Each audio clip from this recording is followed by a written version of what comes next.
El mundo en el que vivimos, el universo y en general todo lo que vemos, saboreamos o percibimos tiene una amplia relación con la química. Vivimos en un universo donde la química y las matemáticas rigen nuestra existencia. El suelo que pisas, la silla en donde estás sentado e incluso nosotros mismos estamos formados por infinidad de átomos que a su vez forman moléculas más complejas que conforman nuestro existir. Esas moléculas interaccionan con otras para formar moléculas diferentes que el organismo necesita. A este tipo de procesos se le conoce como reacciones químicas y no solo ocurren dentro de los organismos. A lo largo de la historia, el ser humano ha estudiado la interacción de la materia mediante las reacciones químicas. A partir de esto, el ser humano ha creado productos que solucionen su vida, que beneficien la vida de otros o bien que perjudiquen la vida de otros. Sales, ácidos, medicamentos, colorantes e incluso saborizantes son diariamente producidos a partir de reacciones químicas. Entonces, ¿qué es una reacción química? Una reacción química es un proceso por el cual la materia se transforma para producir nuevos productos o nuevas moléculas que sean útiles ya sea en el cuerpo humano o para nuestro beneficio. Las reacciones químicas ocurren porque las moléculas se están moviendo y cuando se golpean con energía suficiente unas contra otras, los enlaces se rompen y los átomos se intercambian para formar nuevas moléculas. Muchas reacciones químicas son llevadas en estado líquido o gaseoso debido a que la energía cinética que presentan los átomos es mayor en comparación con la que se presenta en estado sólido. Los químicos representamos gráficamente estos cambios mediante ecuaciones químicas.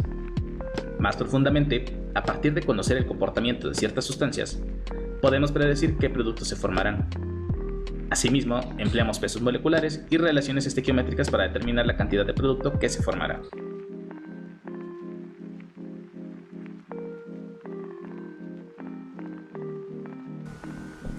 Bien, ahora vámonos a la pizarra. Vamos a explicar a fondo lo que es el concepto de ecuación química y los tipos de reacciones químicas que existen en nuestro universo. Bien, previamente vamos a empezar con lo que es una ecuación química. Ya lo habíamos mencionado y es esto que tenemos aquí. Con la ecuación química vamos a describir cómo estamos llevando a cabo una reacción. Ahora, una reacción química tiene diferentes componentes en sí. Vamos a observar números, vamos a observar este tipo de símbolos. Aquí va a haber más símbolos, la flecha, entre otras cosas. Pues bueno, vamos a ir explicando parte por parte qué es cada una de estas cosas que podemos estar observando aquí en la pantalla. Bien, primeramente, una ecuación química se va a dividir en dos. En el lado izquierdo vamos a colocar lo que son los reactivos y en el lado derecho vamos a colocar los productos. Aquí el número de reactivos puede ser ilimitado, o sea, podemos poner tanto dos reactivos, un solo reactivo, 4 reactivos, 5 reactivos, etc. Y es dependiendo de la complejidad de la reacción química que estemos llevando a cabo. Los productos también pueden ser infinidad de productos los que se obtienen. Usualmente las reacciones más sencillas vamos a tener 2 productos, 3 productos a lo mucho, pero existen reacciones todavía mucho más complejas en donde se obtienen diferentes cantidades de productos. Pero bueno, no nos metamos más en detalles, entonces vamos a explicar más sencillamente esto. Ahora bien, vamos a encontrar estos números. Estos números se llaman coeficientes. Un coeficiente nos va a indicar cuánta cantidad de cierta molécula, en este caso el ácido clorhídrico, reaccionará con otro reactivo para producir los productos. Por ejemplo, esta reacción. Tenemos 2 moléculas de ácido clorhídrico que están reaccionando con una sola molécula de aluminio para producir cloruro de aluminio e hidrógeno. Estos coeficientes los vamos a utilizar más adelante cuando veamos lo que son los balanceos de ecuaciones. Por el momento no me meto en detalle de este tema. Primeramente quiero que comprendan de cómo se compone una ecuación química. Ahora bien, las condiciones. Los químicos siempre vamos a representar y vamos a detallar a qué condiciones llevamos a cabo una reacción. Entonces las condiciones van a ser la temperatura. La temperatura puede ser en temperatura ambiente, que se le conoce como RT, que viene del inglés room temperature. Cuando no especificamos la temperatura, simplemente ponemos calor y lo representamos como un triángulo. Algunas reacciones no necesitan calor, se pueden llevar a cabo únicamente mediante una radiación electromagnética, en este caso la luz ultravioleta. La luz ultravioleta reacciona fuertemente con las moléculas y hace que éstas incrementen su velocidad cinética, y a veces muchas reacciones se llevan a cabo utilizando la luz ultravioleta. A su vez tenemos otras cosas que se llaman catalizadores. Los catalizadores van a ser sustancias químicas también, pero estas no van a reaccionar con la reacción que estemos llevando aquí a cabo. Lo único que van a hacer es acelerar esa reacción. Ahora bien, las reacciones también se pueden acelerar con calor. Por ejemplo, esta reacción que estoy representando aquí es para producir cloruro de aluminio e hidrógeno. Seguramente algunos de ustedes en su infancia debieran haber hecho algo que se llama bomba de hidrógeno, bomba de ácido. Bueno, esta bomba de ácido lo que hacen es agarrar una botella, se le colocan pedacitos de aluminio, de latas de aluminio, se rellena con ácido muriático, que es el ácido clorhídrico, y la agitas, la avientas, sales corriendo y de momento se oye una explosión. Bueno, esta explosión se produce debido a la gran cantidad de hidrógeno que se está generando dentro de esa reacción. A su vez, tenemos la producción de cloruro de aluminio. Entonces, esta reacción, como pueden darse cuenta, se lleva a cabo en temperatura ambiente. No es necesario que nosotros coloquemos calor para poder llevar a cabo esta reacción. Sin embargo, cuando nosotros aumentamos la temperatura en esta reacción, la reacción todavía se va a llevar mucho más rápido. Y esto es debido a que estamos incrementando la velocidad que tienen las moléculas en sí. Esta velocidad se le conoce como cinética. Y cuando nosotros aumentamos la temperatura, aumentamos la cinética de la reacción. Bueno, ahora, estas flechas nos van a indicar qué sucede con alguno de estos productos. Por ejemplo, en la reacción, nuevamente, vemos la producción del hidrógeno. Este hidrógeno pues está en estado gaseoso. ¿Qué pasa con el hidrógeno? El hidrógeno no va a estar presente en medio líquido. Al juntarse los átomos de hidrógeno para formar el hidrógeno molecular, que es el que observamos acá, se va a liberar al ambiente. Como ocurre esto, entonces ponemos esta flecha que nos va a indicar que este producto se está liberando al ambiente. Muchas reacciones producen gases. Pueden producir dióxido de nitrógeno, dióxido de azufre, incluso el mercurio. Cuando existen grandes cantidades de mercurio, este mercurio también se libera al ambiente en forma de gas. Entonces, cuando muchos productos son gaseosos, representamos ese comportamiento con esta flecha. Ahora bien, tenemos una flecha invertida, que es hacia abajo. Hay algunos productos que se están obteniendo en reacciones que no presentan solubilidad. Y al no presentar solubilidad, entonces estos productos empiezan a caer dentro del recipiente donde estamos llevando a cabo la reacción. Se van a empezar a formar una especie como como una capa en la parte baja. Más adelante vamos a poner algunos videos que representan esto. Y a esta capa de producto que se formó se le va a conocer como un precipitado. Menciono, esos precipitados van a ser productos que no tienen solubilidad en agua o que su solubilidad es muy baja. Y al presentarse en grandes cantidades empiezan a precipitar. Entonces a esto se le conoce como reacciones de precipitación. Más adelante lo mencionaremos, no se preocupen. Puede ser ilimitado, o sea, podemos poner tanto 2 reactivos, un solo reactivo, 4 reactivos, 5 reactivos, etc. Y es dependiendo de la complejidad de la reacción química que estemos llevando a cabo. Los productos también pueden ser infinidad de productos los que se obtienen. Usualmente en las reacciones más sencillas vamos a tener 2 productos, 3 productos a lo mucho, pero existen reacciones todavía mucho más complejas en donde se obtienen diferentes cantidades de productos. Pero bueno, no nos metamos más en detalles, entonces vamos a explicar más sencillamente esto. Ahora bien, vamos a encontrar estos números. Estos números se llaman coeficientes. Un coeficiente nos va a indicar cuánta cantidad de cierta molécula, en este caso el ácido clorhídrico, reaccionará con otro reactivo para producir los productos. Por ejemplo, esta reacción, tenemos 2 moléculas de ácido clorhídrico que están reaccionando con una sola molécula de aluminio para producir cloruro de aluminio e hidrógeno. Estos coeficientes los vamos a utilizar más adelante cuando veamos lo que son los balanceos de ecuaciones. Por el momento no me meto en detalle de este tema. Primeramente quiero que comprendan de cómo se compone una ecuación química. Ahora bien, las condiciones. Los químicos siempre vamos a representar y vamos a detallar a qué condiciones llevamos a cabo una reacción. Entonces las condiciones van a ser la temperatura. La temperatura puede ser en temperatura ambiente, que se le conoce como RT, que viene del inglés room temperature. Cuando no especificamos la temperatura, simplemente ponemos calor y lo representamos como un triángulo.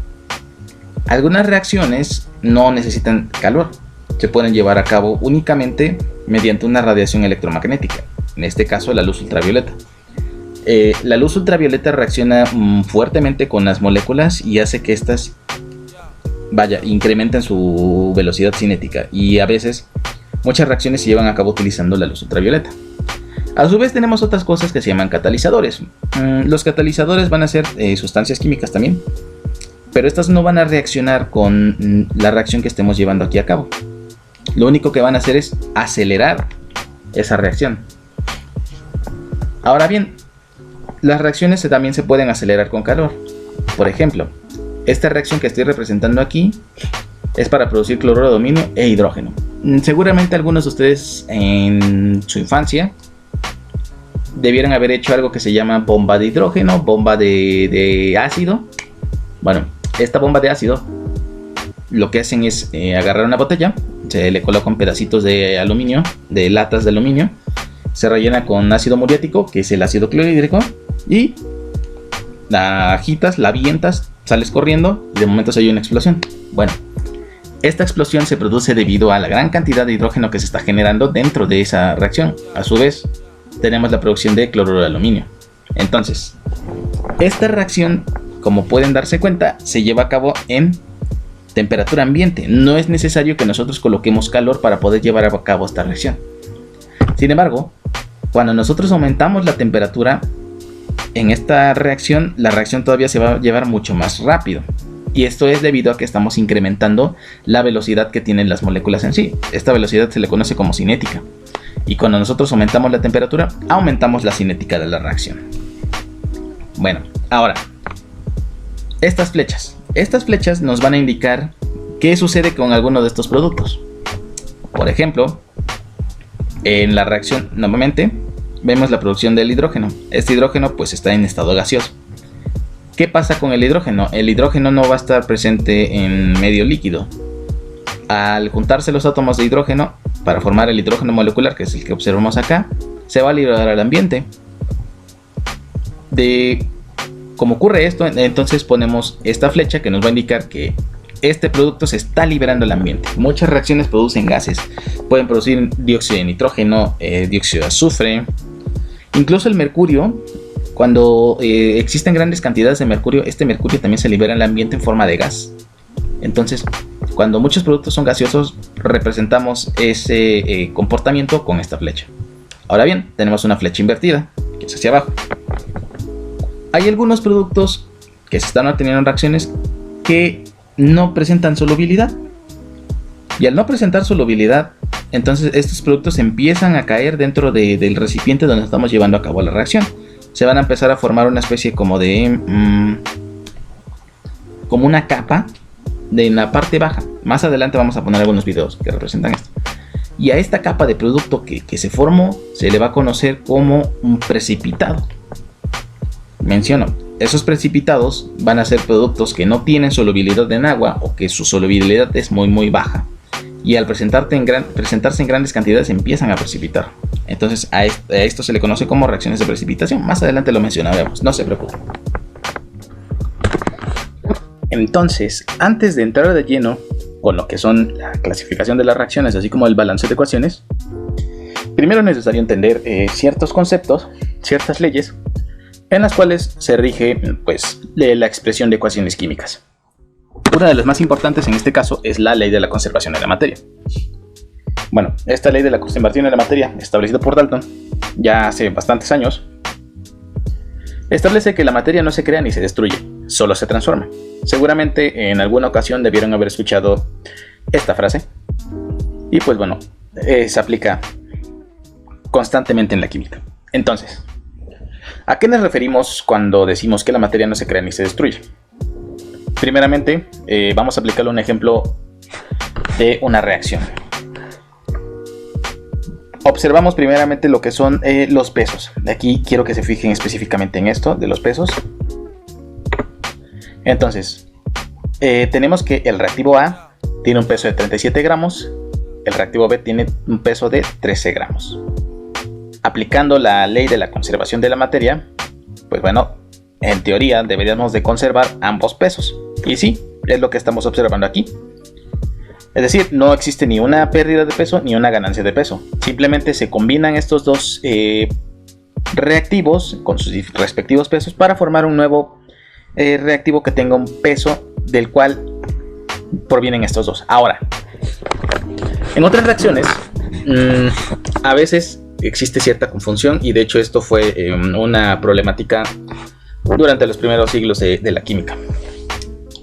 Existen reacciones en las cuales únicamente tenemos un elemento, un reactivo. Supongamos que este reactivo lo dejamos al aire y cuando regresamos y lo pesamos, ahora su peso es diferente. Supongamos que es ese reactivo A. Ese reactivo A lo dejamos al aire con un peso de 37 gramos. Supongamos que le dejamos toda una semana. Y cuando terminamos el experimento y lo pesamos, ahora tiene un peso de 50 gramos. Entonces, los químicos de aquel entonces no se explicaban cómo sucedía esto. En aquel tiempo aún no se habían descubierto muchos elementos. De hecho, no se sabía qué es lo que existía en el aire. Aún no se había descubierto el oxígeno. Entonces, los químicos decían que este tipo de reacciones o de transformaciones se debía a una sustancia que se encontraba presente en el aire que se llamaba flogisto. El flogisto hacía que, en este caso, un elemento reaccionara con él y debido a esto se ganara peso. Y viceversa. Supongamos que a este elemento lo calentábamos a altas temperaturas y observábamos ahora que de 50 gramos que pesaba el elemento pasaba ahora a 37 gramos. Y esto es porque se perdía algo cuando uno estaba calentando ese compuesto. Y ellos decían que entonces lo que se estaba perdiendo era el flogisto. Esta teoría fue bastante discutida, algunos la aceptaron, otros no. Llega Antonio Lavoisier y empieza a realizar experimentos más rigurosos para tratar de demostrar que esta teoría era falsa. Entonces, aplicando lo que es la ley de la conservación de la materia, bueno, él se dio cuenta que el elemento A, ya reaccionando en condiciones controladas, ganaba un peso, pero ese peso se debía a que el aire tenía ciertos elementos en él. Eran elementos químicos que reaccionaban y formaban óxidos en la superficie de este, supongamos que es un metal, y debido a esto se ganaba peso. Realmente no existía una ganancia de peso que viniera de la nada, sino que existía una razón por la cual ese elemento ganaba peso, y era precisamente por la presencia de oxígeno, en este caso en el aire, que reaccionaba con la superficie del metal para producir óxidos, y debido a esto su peso incrementaba, pero no se creaba o no se destruía esas proporciones. Esa materia estaba constantemente presente en nuestro ambiente. Lo mismo, él sometió a otro experimento, en este caso eran reacciones de combustión. Un compuesto que pesaba 50 gramos, lo calentó, esto en una balanza. Entonces, al calentarlo, se dio cuenta que no se perdía peso. A pesar de que se estaba liberando un producto en este compuesto, el peso se mantenía constante. Es decir, había 50 gramos dentro de ese sistema en el cual se estaba calentando el compuesto. Es decir, no se estaba perdiendo peso. Simplemente este compuesto se estaba descomponiendo en otros compuestos diferentes, cuya suma de cada uno de estos compuestos daba un peso total de 50 gramos, que era el peso inicial con el que habíamos empezado. Entonces, de esta forma se demostró pues esta teoría, que se conserva siempre la materia, y esto va a ser constantemente aplicado cuando veamos lo que son los balanceos de ecuaciones. Recordarán que existían los coeficientes en las ecuaciones químicas. Pues bueno, vamos a estar abusando constantemente de estos coeficientes para que nuestra reacción pues cumpla con esta ley de la conservación de la materia. Entonces entramos de lleno con el tema de balanceo de ecuaciones. Cuando expresamos una ecuación química, lo hacemos de la siguiente forma: colocamos los reactivos y los productos. Entonces, no estamos tomando en cuenta los coeficientes o cuántas moléculas de estos reactivos están reaccionando para poder dar los productos. Para eso tenemos que hacer lo que se conoce como balanceo de ecuaciones. Y en el balanceo de ecuaciones vamos a hacer un análisis de cuáles son los átomos que están presentes en este caso, lo que es los reactivos y lo que es en los productos. En el balanceo de ecuaciones debemos de tener un mismo número de átomos en la parte de los reactivos y en la parte de los productos. Primero empezamos haciendo una lista, que es lo que tenemos aquí. Entonces analizamos cuáles son los átomos que están presentes de los dos lados. Observamos que únicamente los átomos que existen presentes en esta reacción es hidrógeno, cloro y aluminio. Entonces empezamos a cuantificar cuántos átomos hay del lado izquierdo. Tenemos que átomos de hidrógeno únicamente hay uno del lado de los reactivos, mientras que del lado de los productos existen dos, que es esto que tenemos aquí. De ahí tenemos cloro. Del lado de los reactivos tenemos un átomo de cloro que está formando una molécula con el hidrógeno que se llama ácido clorhídrico, y del otro lado tenemos dos átomos de cloro que en este caso se encuentran formando el cloruro de aluminio. De ahí finalmente el aluminio. Del lado de los reactivos tenemos un átomo de aluminio y del lado de los productos tenemos un átomo de aluminio. Entonces, mencionando que en el balanceo de ecuaciones tanto el número de átomos del lado de los reactivos como el número de átomos del lado de los productos tiene que ser el mismo, analizamos esto y resulta que no es el mismo número. Esto nos está indicando que nuestra ecuación no está balanceada. Entonces, nuevamente retomamos esto. Debe existir el mismo número de átomos del lado de los reactivos y del lado de los productos. ¿Qué es lo que tenemos que hacer? Bueno, no sé si recuerdan los coeficientes que explicábamos anteriormente. Bueno, es momento de utilizar ahora esos coeficientes. Entonces, vamos a analizar en este caso cuál de esas moléculas es la que va a ayudar a que se puedan balancear la ecuación. Aquí vamos a tomar como ejemplo el ácido clorhídrico. Estamos poniendo dos moléculas de ácido clorhídrico que reaccionan con el aluminio para producir el cloruro de aluminio y el hidrógeno gaseoso. Utilizamos primeramente el ácido clorhídrico porque, si observamos bien, de lado de los reactivos existen dos átomos de hidrógeno y dos átomos de cloro. ¿Qué pasaría si nosotros colocamos el número 2 en el aluminio? Pues bueno, que del lado de los reactivos, de los productos, perdón, no tenemos dos átomos de aluminio, tenemos únicamente uno. Entonces, si lo colocamos el 2 aquí, la ecuación sería imbalanceada. Trataríamos de balancearla colocando también un 2 en esta parte de aquí, pero ahora serían 4 átomos de cloro, lo cual no coincide. Por lo tanto, la parte más obvia que hay que balancear sería en la parte de los reactivos colocando un 2 en el ácido clorhídrico. Si hacemos nuevamente el análisis del número de átomos que existen en los dos lados, vamos a observar que del lado de los reactivos ahora tenemos dos átomos de hidrógeno, que es igual que en el lado de los productos. Del lado de los reactivos tenemos dos átomos de cloro, que es lo mismo que del lado de los productos, y finalmente los átomos de aluminio. De esta forma ya hemos logrado balancear nuestra ecuación de una manera muy sencilla y se cumple con la ley de la conservación de la materia. Si tomáramos en cuenta los pesos moleculares de estos, de lo que son los reactivos y de los productos, en este caso, pues bueno, tenemos que el ácido clorhídrico, como fueron dos moléculas que se colocaron acá para balancear la ecuación, sería su peso molecular multiplicado por 2 más el peso atómico del aluminio. Esto nos da un total de 99 gramos mol, que es la suma de tanto pesos atómicos como pesos moleculares de estos dos reactivos. Ahora, del lado de los productos, el cloruro de aluminio tiene un peso de 97 gramos mol y el hidrógeno molecular tiene un peso de 2 gramos mol. Sumando ambos pesos moleculares tenemos un peso final de 99 gramos mol. Por lo tanto, estamos ya aplicando el principio de la conservación de la materia y de ambos lados tenemos 99 gramos mol. Ahora vamos con un ejemplo un poco más complejo. En este caso es una reacción de precipitación. Aquí tenemos la reacción entre el nitrato de plata más el cloruro de calcio, que nos va a generar cloruro de plata más nitrato de calcio. Podemos observar aquí el uso de los subíndices, en este caso para lo que es el ion nitrato, que está formando el nitrato de plata, el ion cloruro, que en este caso como es calcio, que tiene un estado de oxidación más 2, al combinarse con un cloro, pues bueno, tenemos el cloro 2. Entonces, Esto nos va a generar pues el cloruro de plata. Y bueno, aquí está que está un poco más complejo, que es el nitrato de calcio. El nitrato de calcio, bueno, el calcio tiene un estado de oxidación 2+. Entonces, pues bueno, seguramente esto ya lo vieron. El estado de oxidación ahora pasa a lo que es el anión. Y entonces tenemos 2 iones nitrato.